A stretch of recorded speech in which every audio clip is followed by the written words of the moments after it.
오늘 말씀의 제목은 성령이 임하시니라는 제목으로 하나님 말씀 보겠습니다. 지난 신년 예배 몇 주 전이죠? 한 달 전이죠? 신년 예배 1월 1일에 우리 예배 드릴 때 그때 무슨 일이 있었냐면 화장실이 막혀가지고 이제 신년부터 이제 뚫어뻥을 가지고 막 뚫다가 이거 안 되겠다, 이거는 내가 할 수 있는 일이 아니다. 그래서 이제 사람을 불러가지고 이제 공사를 했단 말이에요. 그래서 지금까지 막혔던 것들이 계속 쌓이다가 이제 꽉 막혀가지고 이제 뚫었다라고 해서 비용을 지불했죠. 명절 주간이었죠, 지난주. 근데 설 명절이 수요일이었단 말이에요. 그래서 보통 우리가 연휴에는 이제 공예배, 그러니까 수요 예배는 보통 이제 쉬게 되는데 나오시겠다, 예배를 드리고 싶다라는 분들이 있어서 이제 송문경 목사님과 같이 예배를 드리셨단 말이에요. 근데 지난 수요일, 화요일 계속 눈이 많이 왔잖아요, 지난 명절. 그래서 저도 이제 본가도 이제 처가도 이제 못 가게 되고 형제 모임만 하고 이제 시간이 돼서 아버지 차를 타고 이제 교회로 저만 왔습니다. 와서 이제 봤더니 3층이 또 막힌 거예요. 3층이 또 막혀서 이제 뚫어뻥 가지고 와라 그래서 이제 이번에는 이제 뚫었죠. 잘 시원하게 뚫렸습니다. 이게 뚫고 나면 그 내리는 소리 있잖아요. 내리는 소리가 쫙 하고 내려갈 때 그때 쾌감이 있거든요. 아니, 올해는 참 내가 이게 무슨 일이냐, 화장실에서 이런 생각을 하면서 뚫었단 말이에요. 그러면서 이제 드는 적용이 이거였어요. 올해는 우리 교회로 하여금 이렇게 뚫리는 역사가, 할렐루야, 우리의 삶 가운데서 이렇게 뚫리는 역사가, 과분합니다. 우리 삶 가운데 이렇게 하나님과 뚫리는 역사가 있기를 주님의 이름으로 축원합니다. 지난주에 이제 이어서 우리가 오순절 성령 강림 이 사건을 살펴보려 합니다. 그래서 지난 시간에 제가 말씀드렸단 말이에요. 무엇을 말씀드렸냐면 어려울 것이다 라는 말씀드렸어요. 그러니까 오늘도 당연히 어려운 시간이다. 언제는 어려운 적이 없었느냐, 이런 표정은 안 된다라고 했습니다. 우선 지난주 성령 강림이 창조시의 사람에게 불어 넣으셨던 하나님의 그 숨결, 호흡, 그 호흡이 하나님의 아들들이 타락함으로써 떠났다가 더 이상 함께 있지 않다가 성령의 강림의 역사로 급하고 강한 바람 같은 소리로 하나님의 숨결로 다시 우리 안에 내재하시게 된 놀라운 사건이다라고 했습니다. 우리 안에 하나님의 호흡이 들어왔다고요. 우리가 더 이상 이제는 육신이 아니라 다시 창조시의 생명이 되었다. 할렐루야. 그런데 그때 나타난 첫 번째 현상이 뭐였다? 방언. 오늘 그러면 우리는 이 방언에 대해서 어떻게 이해하고 생각해야 하는가? 오늘 그 의미를 찾아보려고 합니다. 그러므로 우리도 방언을 받아야 된다. 그러므로 우리도 하나님께서 주시는 방언의 역사를 경험해야 된다. 그래야지 성령 받은 사람이다. 이렇게 기도해야 되는 건가? 그거는 아니다 라는 겁니다. 그럼 무엇인가? 이것을 해결하기 위해서 방언이 무엇인지를, 왜 하나님은 방언을 주셨는가를 알아봐야겠죠. 성령께서 오순절날 역사 안으로 들어오셨을 때에 그분의 모습은 오늘 본문에 이렇게 되어 있습니다. 2장에 보면 불의 혀의 모습으로 임했다라고 했어요. 정확하게 말하자면 우리 성경에는 불의 혀같이라고 되어 있죠. 불의 혀같이라고 되어 있지만 원어 성경에는 불같은 혀의 모습, 불같은 혀로 임했다라고 되어 있습니다. 불같은 혀. 불의 혀와 불의 혀 같은과 불같은 혀. 저도 헷갈리네요. 자, 다시. 불의 혀 같은과 불같은 혀가 어떤 차이가 있는가? 비슷한 것 같은데요. 자, 보세요. 불의 혀같이라고 할 때는 이것은 불인데 혀의 모습처럼 임했다라고 봐야 되는 거예요. 불인데 주가 불입니다. 불 같은 혀라고 하면 혀인데 불 같은 모양으로 임했다라는, 완전히 다른 거예요. 중요한 것이 무엇이냐면 이게 불이냐 혀냐. 물론 불이라도 되고 혀라도 됩니다. 그리고 성령 강림을 하셨을 때 그 불의 이 이미지를 가져온 게 분명히 있어요. 왜요? 정결. 불로서 정결하게 됐다라고 해서 이 불의 이미지가 분명히 가지고 오고 있습니다만, 원문 성경에 불 같은 혀라고 했을 때 이 혀가 중요한 주된 말하고자 하는 부분이다라는 거예요. 혀. 자, 그렇다면 불 같은 혀로 바르게 이해해서 봤을 때 혀가 임했다? 혀가 임했다라는 거죠. 그럼 혀가 임했다라는 것이 무슨 뜻일까? 여기로 가야 되는 거예요. 성경에서 혀라는 것은 다른 말로 하자면 말을 말합니다. 말, 언어를 말하는 거예요. 방언이라는 이 단어의 어원이 바로 혀에서 온 겁니다. 혀에서 왔어요. 그리고 사도행전 오늘 본문 말씀 2장 4절에 보게 되면 다른 방언으로 말하기를 시작한다라고 되어 있는데, 여기 다른 방언이라는 이 단어가 혀입니다. 혀. 자, 쉽게 말하자면 불 같은 혀가 임하자 사람들에게서 다른 혀들이 나타났다. 그리고 혀가 말을 의미한다라고 했으니까 이 어렵지 않게 생각할 수 있는 것이 무엇이냐면, 혀가 임하자 사람들이 무엇을 하기 시작했다? 말하기를 시작했다. 그런데 성령이 강림하자 불 같은 혀가 임하였고, 그 혀가 임하자 사람들이 말하기를 시작했다라는 말이에요. 그게 무엇이다? 방언이다. 말을 했는데 그 말한 것이 방언입니다. 그러므로 오순절날 오신 이 성령께서는 바로 무엇으로 임했다? 말로써. 그래서 우리는 말씀의 영이라고 합니다. 이 세상에 말씀의 영이 오셔서 우리 안에 임했다. 따라서 우리는 성령님에 대해 말할 때에 성령께서는 말씀의 영입니다 라고 고백해야 되는 겁니다. 옆에 계신 분과 인사할까요? 성령님은 말씀의 영이십니다. 예수님께서 요한복음에서 뭐라고 말씀하셨어요? 성령을 소개하실 때 그때도 성령을 가리켜 진리의 영이다 라고 소개하고 있죠. 말씀, 진리 같은 말이죠. 이것을 반증하는 겁니다. 우리가 방언이라고 할 때 이 방언, 여러분들은 일반적으로 우리가 방언의 은사 받았어요, 그럼 방언 기도해요 라고 물어볼 때는 이 방언을 무엇으로 생각하냐면 요상하게 말하는 소리로, 알아들을 수 없는 랄랄랄라 뭐 이상하게 말하는 것을 방언 기도라고 생각하죠. 예. 그런데 그것만 떠올리기만 하면 이 방언을 너무 작게 보는 거예요. 오늘 본문에서 뭐라고 되어 있습니까? 본문에 나타난 방언은 외국어, 난곳 방언. 따라서 합시다. 난곳 방언. 외국어 방언입니다. 그리고 고린도전서 14장에 가면 이 방언에 대해서 사도 바울이 아주 자세하게 나오는 말씀 설명하는 부분이 나오거든요. 고린도전서 14장에 나오는 이 방언은 우리가 알아들을 수 없는 그런 방언입니다. 랄랄라 하는 그런 방언. 그래서 그러므로 성경에서 방언이라고 할 때 이 두 가지의 방언이 다 존재한다, 예, 하면 되겠습니다. 특별히 오늘 본문에서의 방언은 외국어 방언이라고 했습니다. 예, 본문에 보게 되면, 자 보죠. 오늘 본문 8절에서 2장 8절에서 11절까지 봉독해 주시겠어요? 우리가 우리 각 사람이 난 곳 방언으로 듣게 되는 것이 어찌 됨이냐.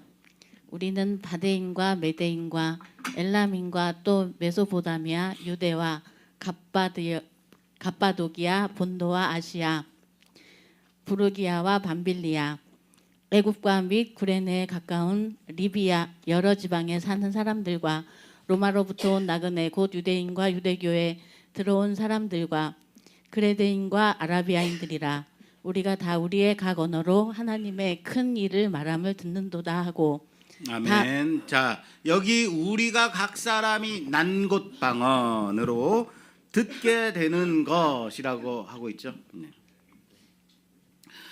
우리가 난 곳 방언으로 듣게 되면 어찌미냐라고 말하고 있어요. 바로 이겁니다. 여기서 방언은 그들의 언어를 말하는, 그들이 말하는 그 언어를 말하는 거. 마치 우리가 저기 영어나 뭐 스페인어나 이런 전혀 우리가 모르는 언어 있죠. 아, 영어는 좀 아나요? 오케이, 땡큐 이런 건 정도 아니까 저기 전혀 알지 못하는 어떤 나라의 그 언어로 사람들이 말을 하면 그들은 소통이 되지만 우리는 알아들 수 없죠. 제주도에 제가 처음에 갔을 때, 지금은 좀 덜한데 제가 어렸을 때 제주도 갔을 때는요 정말 사투리를 어마어마하게 쓰더라고요. 제주도 사람들이 말을 하는데 도대체 무슨 말을 하는지 못 알아듣겠는 거예요. 그걸 가지고도 우리는 사투리를 또 다른 말로 뭐라고 해요? 방언이라고 말하죠. 예, 그런 것처럼 그들의 말을 이해할 수 없는 그들의 말을 방언이라고 하는데 외국어 방언입니다. 그런데 문제는 여기 방언을 하는 제자들은 다 어디 사람이다? 갈릴리 사람들이다. 왜 갈릴리 사람들이다를 강조하고 있냐면 이 갈릴리 지역이 낙후된 지역이에요. 그래서 미천한 지역에 사는 사람, 낙후된 지역에 사는 사람들, 다시 말해 교육을 많이 받지 못한 사람들인데 어떻게 이럴 수 있느냐? 예를 들면 로마나 뭐 예루살렘 제국의 언어를 쓰는 사람들, 예전에 그 로마 같은 경우는 라틴어를 쓰죠. 그리고 그때 당시에 제국의 언어는 헬라어를 많이 썼단 말이에요. 그럼 이런 언어들을 쓰는 사람들은 소통이 되는데 갈릴리에 있는 사람들이 어떻게 이럴 수 있느냐? 이들은 고작 그래봤자 아람어를 쓰는 정도일 텐데 이런 얘기를 하는 거예요.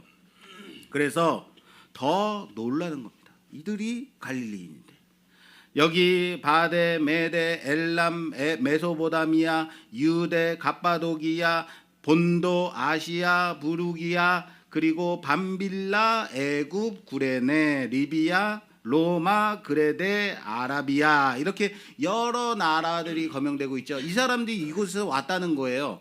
그런데 이 지명들이 어떻게 되냐면 유대를 중심으로 동쪽 그리고 북쪽 그리고 서쪽 남쪽을 지금 나열하고 있는 거예요. 동쪽으로부터 북쪽 그리고 서쪽 남쪽. 지금 7.7절을 명절을 맞아서 우리 설날의 명절에 가족들이 다 모이는 것처럼 명절을 맞이해서 경건한 유대인들 여호와를 섬기는 자들이라면 무조건 예루살렘에 와서 하나님 앞에 있어 제사를 드려야 되는 자들인 거예요. 그래서 이들이 예루살렘으로 명절을 지키려고 올라왔어요. 그렇다는 얘기는 그 나라로부터 여기 예루살렘까지 왔다라는 얘기예요. 그렇게 멀리서부터 왔기 때문에 이들은 경건한 유대인들이다. 명절을 지키기 위해서. 물론 이들이 각각 흩어져 각 나라의 말을 할 수밖에 없는, 왜 거기서 태어났으니까.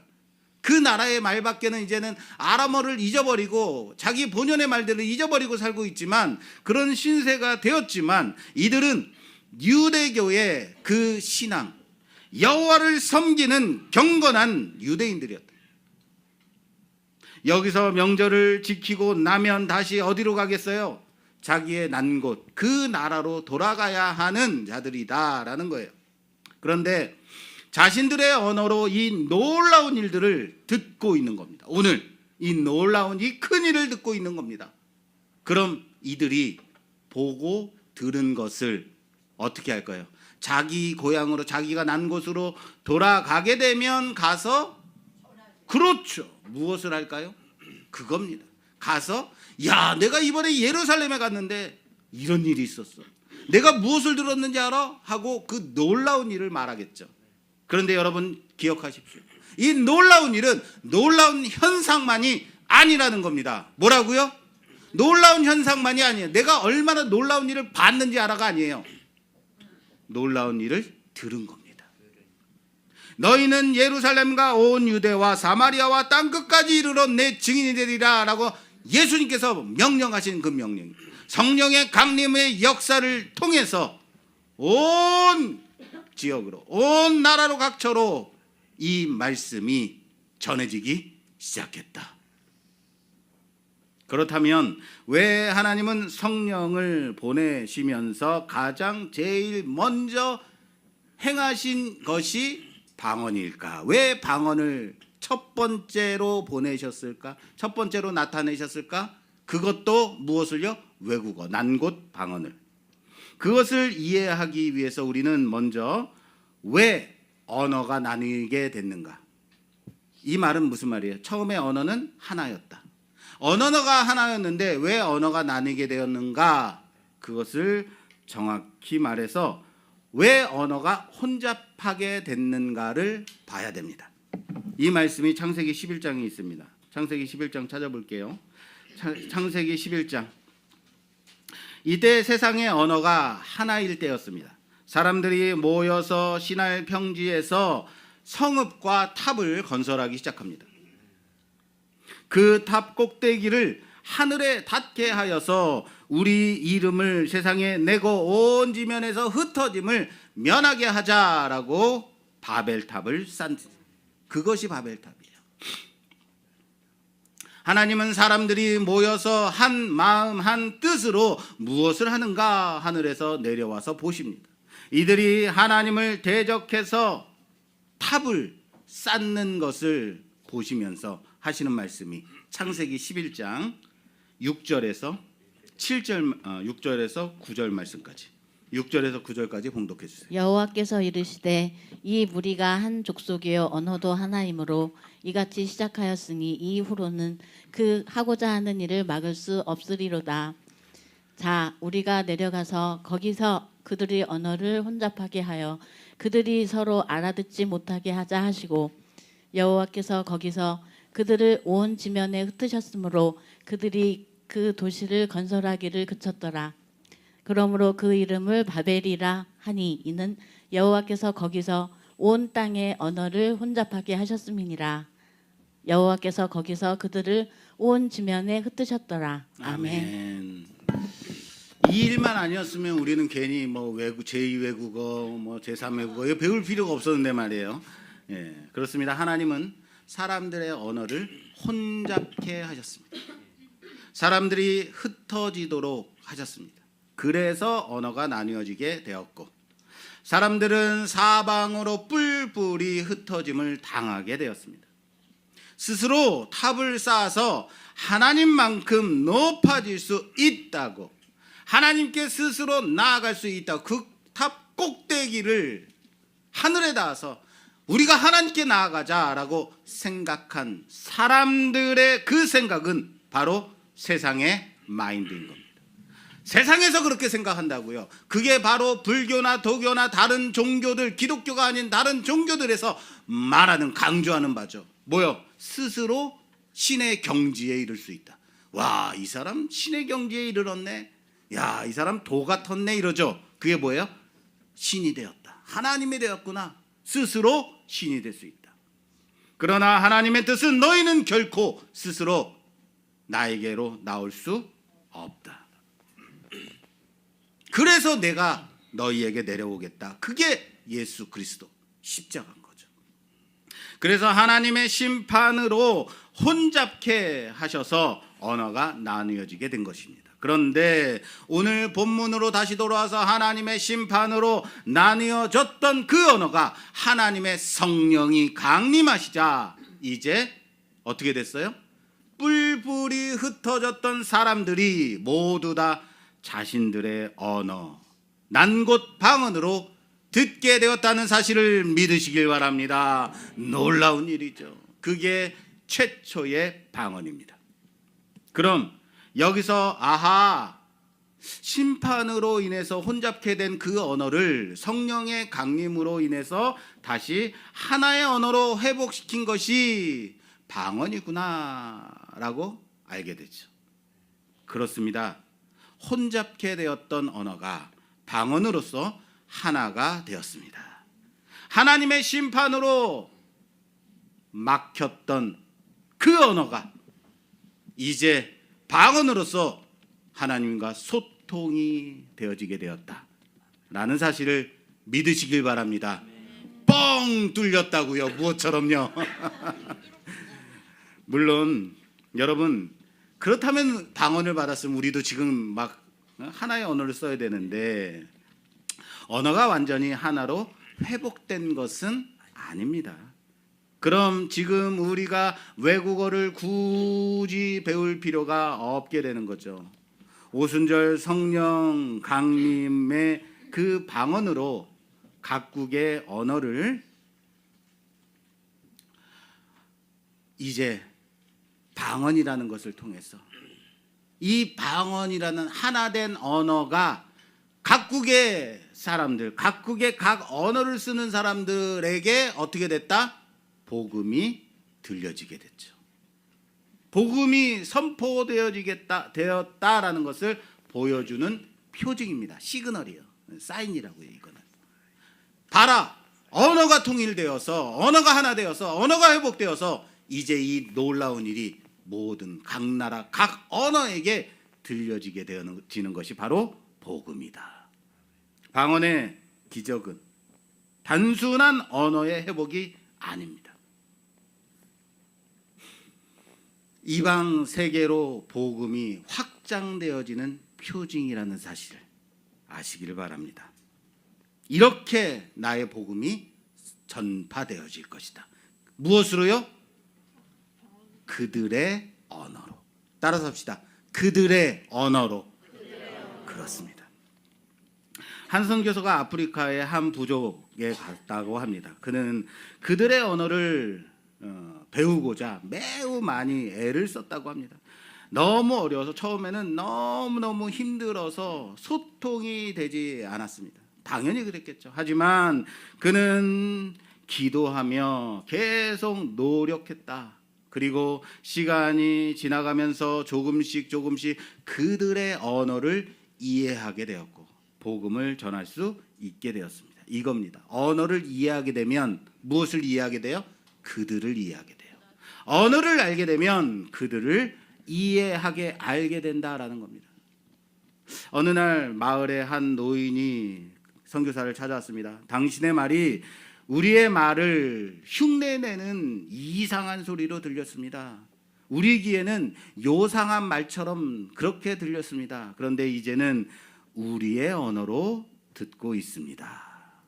성령이 임하시면 우리는 단순히 말만 받기는 것이 아닙니다.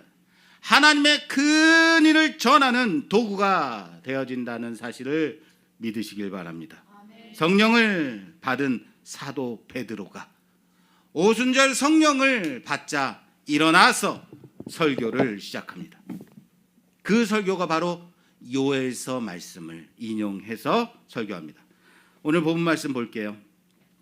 17절에서 20절 말씀입니다. 오늘 좀 본문 읽는 본문도 좀 기네요. 17절에서 20절 말씀 봉독해 주세요. 하나님이 말씀하시기를 말세에 내가 내 영을 모든 육체에 부어주리니 너희의 자녀들은 예언할 것이요 너희의 젊은이들은 환상을 보고 너희의 늙은이들은 꿈을 꾸리라. 그 때에 내가 내 영을 내 남종과 여종들에게 부어주리니 그들이 예언할 것이요 또 내가 위로 하늘에서는 기사를 아래로 땅에서는 징조를 베풀리니 곧 피와 불과 연기로다. 주의 크고 영화로운 날이 이르기 전에 해가 변하여 어두워지고 달이 변하여 피가 되리라. 그리고 아멘. 21절에 이렇게 되어 있습니다. 누구든지 주의 이름을 부르는 자는 구원을 받으리라. 할렐루야. 누구든지 주의 이름을 부르는 자는 구원을 받으리라. 믿으십니까?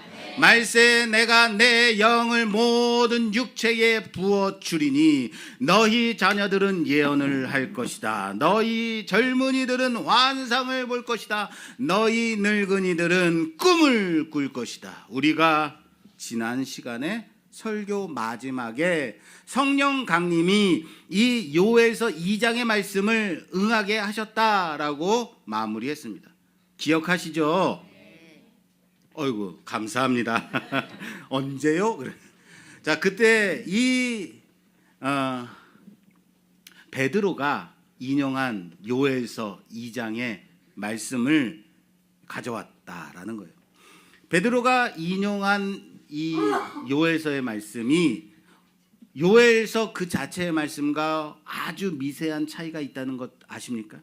요엘서 2장 28절 말씀에 보면요, 그 후에 내가 내 영을 만민에게 부어주리니 라고 되어 있어요.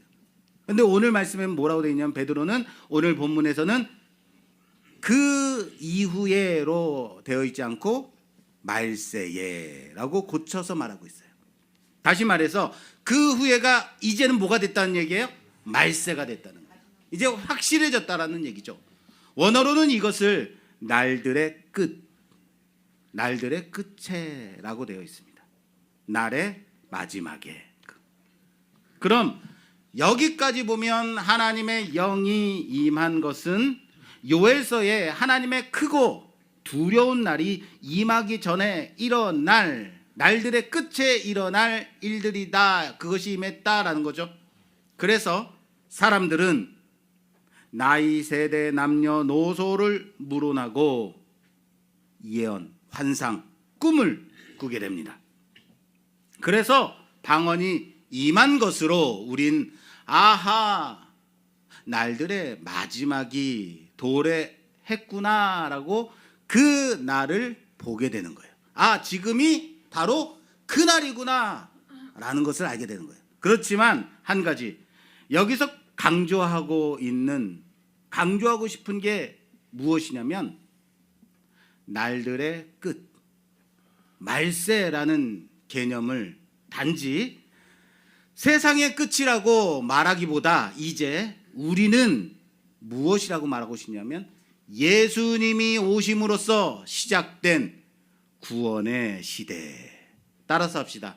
예수님이 오셔서 시작된 구원의 시대, 구원의 날들이라고 말하자고요. 말세, 날들의 끝. 그래서 지금은 말세야, 종말이야 이렇게 얘기하기보다 무슨 시대라고요? 구원의 시대. 따라서 합시다. 구원의 시대, 구원의 날들.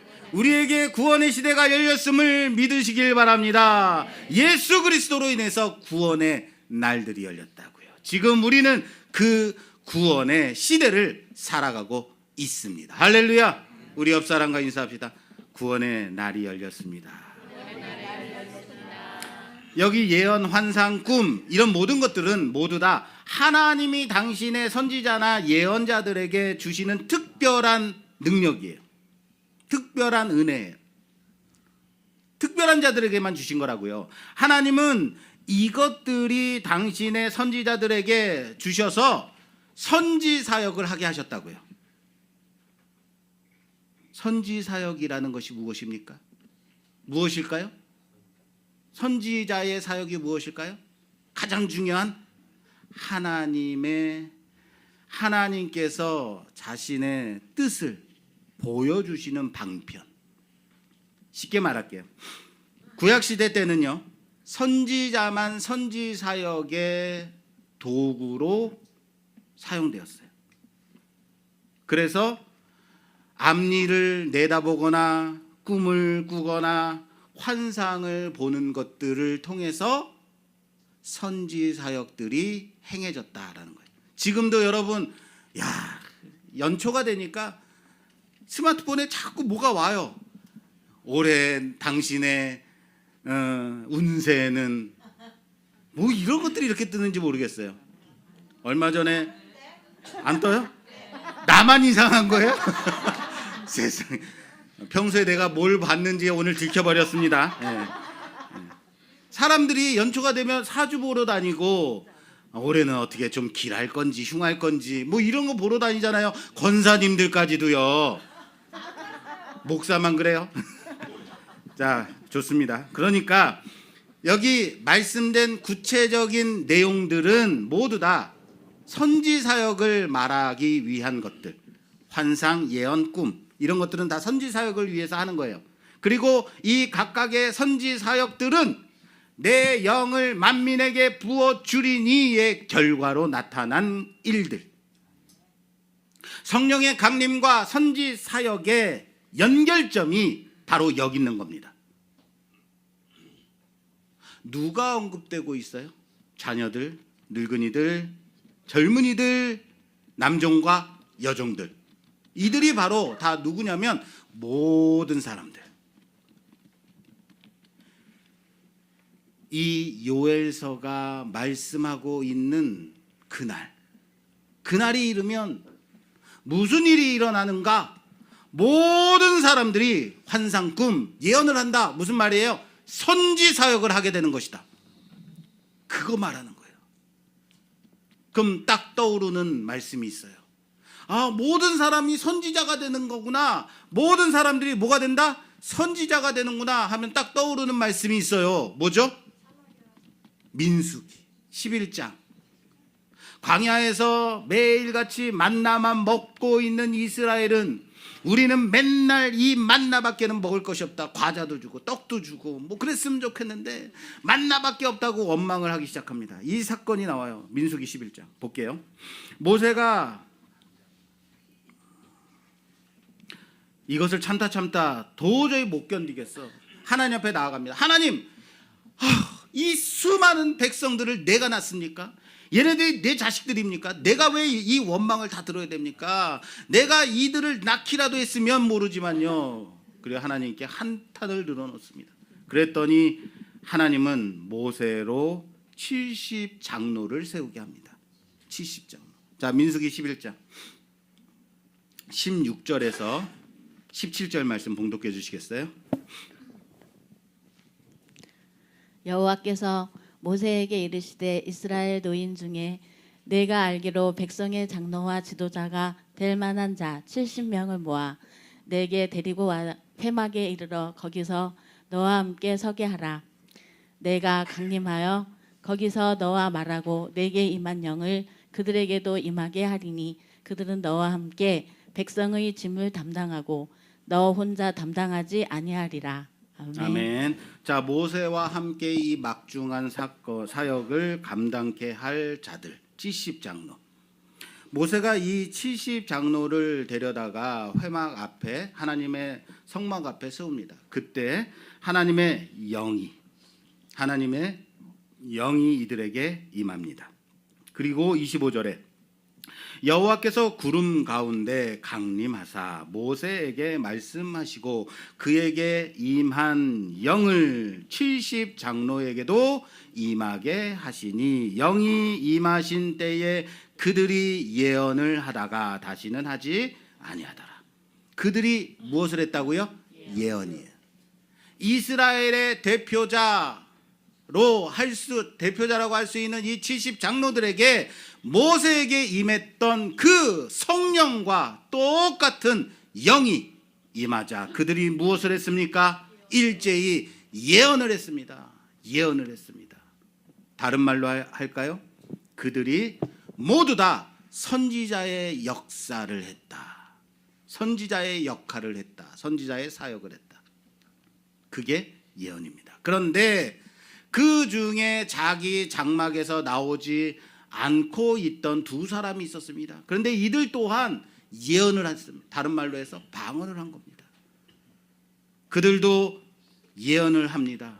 이것을 본 모세의 수종자 여호수아가 모세님, 내가 저들을 가서 말릴까요? 이거 아무 데서나 이렇게 하는 거 아니잖아요. 아무나 하면 안 되는 거잖아요. 하고 가서 말리겠다고 합니다. 그러자 모세의 대답이 29절에 있습니다. 모세가 그에게 이르되 내가 나를 두고 시기하느냐.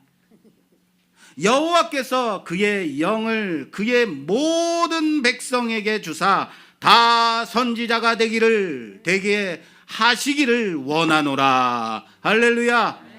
따라서 합시다. 다 선지자가 되게 하시기를 원하노라. 이게 모세의 뜻이고요. 그리고 이것이 누구의 뜻이에요? 하나님의 뜻인 거예요. 다 선지자 되기를 원하는 바. 송 목사님이 흉 좀 봐야겠어요. 그 구루터기를 맡고 있으니까 구루터기 모임이 오후 찬양 예배 끝나고 그 다음에 모임을 가지면 끝나면 한 4시 5시 된단 말이에요.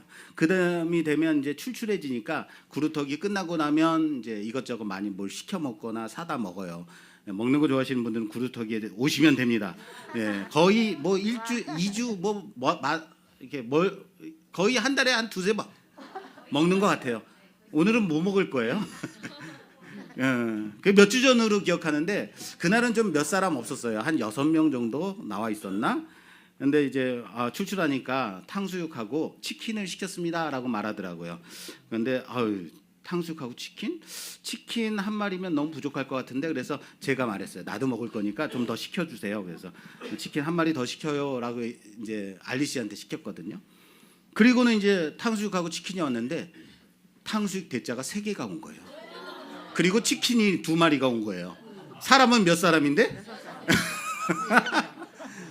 와, 송 목사님도 저도요. 솔직히 말해 먹는 거 좋아해요. 고기도 좋아하고. 이거 그래서 제가 송 목사님을 좋아하거든요.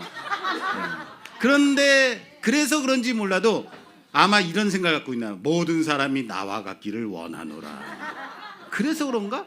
야, 어떻게 탕수육을 6명 있는데 3개를 시켜요. 당연히 탕수육 시켰다 그러면 몇 개 시킨 줄 알아요?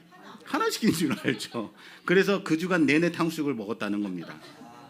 이번 주 수요일 명절인데 송 목사님이 이제 예배를 드려 주신다고 해서 제가 이제 왔잖아요. 와서 봤더니 한 10여 명 정도 나오셨어요. 그래서 명절이니까 이것저것 먹는 걸 많이 싸우셨더라고 송 목사님이. 그래서 이것저것 만두도 구워 먹고 빵도 먹고 뭐 떡도 먹고 뭐 이렇게 막 나누고 이제 저녁 예배 드리기 전에 이제 저녁 먹어야 되니까 아니 그런데 또 드신다는 거예요. 네, 그렇게 먹고 나서 그래서 아니 저는 안 먹겠습니다. 워낙 점심 때 잘 먹었으니까 안 먹어도 될 것 같아요.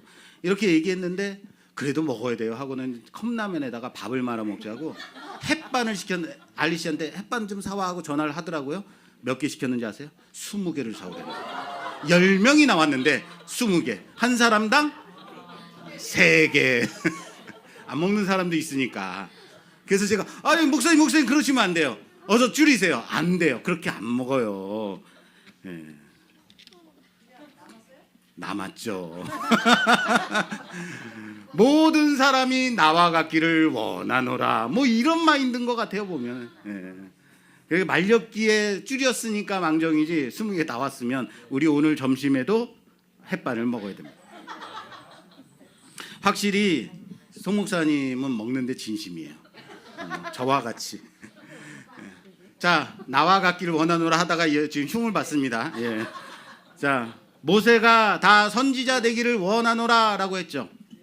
이렇게 말한 이유가 바로 모든 사람이 하나님이 주시는 예언을 하기를 원한다는. 자, 여기서 예언이라고 할 때 여러분 예언이라 그러면 우리는 무엇을 생각해요? 앞으로 일어날 미래에 일어날 일들만 생각하죠. 성경에서 말하는 예언은 그게 아니에요. 성경에서의 예언은요. 예언이라는 단어는 하나님의 말씀. 이게 예언이에요. 뭐라고요? 그게 예언이에요. 그러니까 어디 가서 예언 기도 듣고 이런 거 하러 어디 기도원 가고 그러지 마세요. 예언은 어디에 있어요? 하나님의 말씀에 있는 거예요. 구약 성경에서 여호수아, 사사기, 사무엘서, 열왕기서 이거 지금은 이것들이 다 뭐예요? 역사서라고 하죠. 역사를 이스라엘 역사를 썼으니까 역사서로 분류되는데요. 히브리 성경에서는요. 이 성경들이 느비임이라고 해서 예언서입니다. 왜 이것들이 단순한 역사 기록이 아니기 때문에 하나님의 말씀을 선포하는 예언적 시각을 가지고 있기 때문에 관점에서 쓰여졌기 때문에 예언서인 거예요.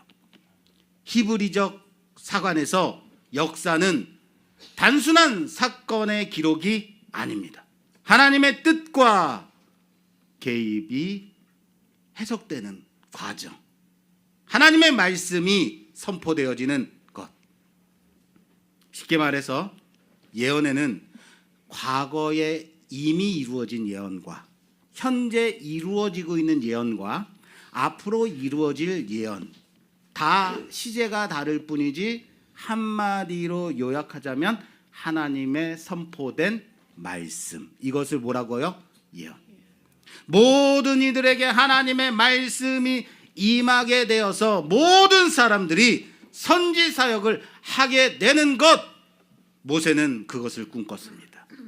이것이 바로 요엘서가 내포하는 미래의 일이죠. 그리고 이것들이 이제 성령의 강림으로 인하여서 누구나에게 임했다라는 사실을 믿으시길 바랍니다. 누구나에게 임했다고요. 민수기에서 볼 수 있듯이 원래 하나님의 성령의 지혜는 모세에게만 주어졌던 그 특권이었습니다. 그런데 이것이 70장로들에게도 임하게 하셨던 것, 그것이 하나님의 뜻이었습니다. 그뿐 아니라 직분자들만이 아닌 모든 사람들에게 성령을 주시기를 원하시는 것이 바로 하나님의 계획임을 믿으시기 바랍니다.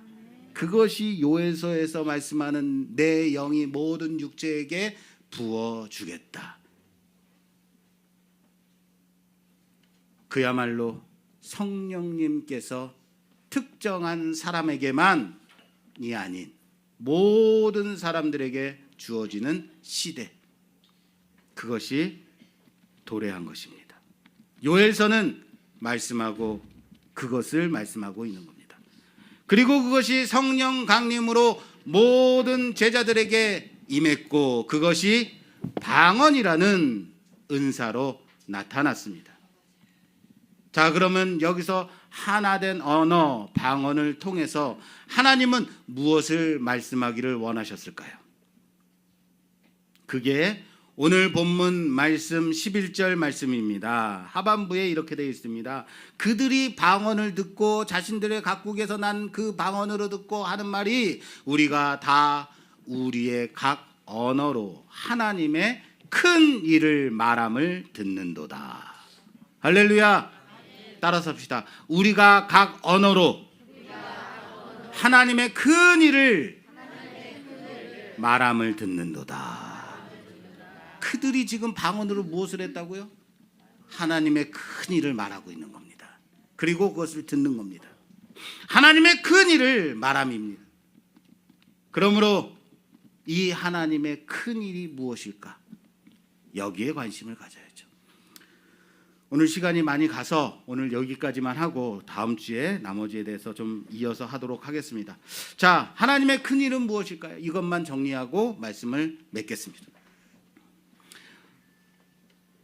본문 11절에 보면 방언이 임함으로써 사람들이 한 말을 하나님의 큰 일이라 라고 합니다. 하나님의 큰 일이란 바로 베드로의 설교를 통해서 알 수 있습니다. 그것은 바로 그리스도의 십자가와 부활 사건. 그리스도의 십자가와 부활 사건, 그것을 가리키고 있는 겁니다. 사랑하는 여러분, 사람들은 몰랐습니다. 예수라는 한 놀라운 사람이 왜 이 땅에 왔는지, 왜 그가 죽었는지, 그리고 그가 과연 부활했는가, 승천했는가. 그런데 바로 그 예수라는 분이 하나님의 아들이라는, 하나님께서 우리를 구원하기 위해서 주신 놀라운 이름이라는 것이 오늘 이 큰 일을 통해서 선포되었습니다. 각 나라, 각국, 각 나라의 언어로, 각 방언으로 선포되었습니다. 하나님께서 인류를 구원하시기 위해서 행하신 위대한 일, 이 놀라운 큰 일은 바로 누구라고요? 예수 그리스도라는 사실을 믿으시길 바랍니다. 그리고 이제는 모든 성령을 받은 자가 하나님의 선지자가 되었다는 사실을 믿으시길 바랍니다. 이제는 그 선지자된 우리가 무엇을 해야 된다고요? 능력을 나타내라고요? 놀라운 일을 나타내라고요? 아니요, 말하라고요. 말하라고요. 하나님의 말을 하라고요. 하나님의 말씀을 전하라고요. 그것이 방언이 보여주는 표징입니다. 사랑하는 여러분, 여러분들은 이제는 하나님의 사역자가 되었습니다. 이제는 하나님의 영이 임한 자들, 여러분들은 말을 해야죠. 이제는 말을 하십시오. 하나님의 말을 하십시오. 하나님의 큰 일을, 놀라운 일을 전하십시오. 이젠 그 말을 전하는 자들, 하나님의 귀한 선지 사역을 감당하는 우리 모두가 되기를 주님의 이름으로 축원합니다. 축원합니다.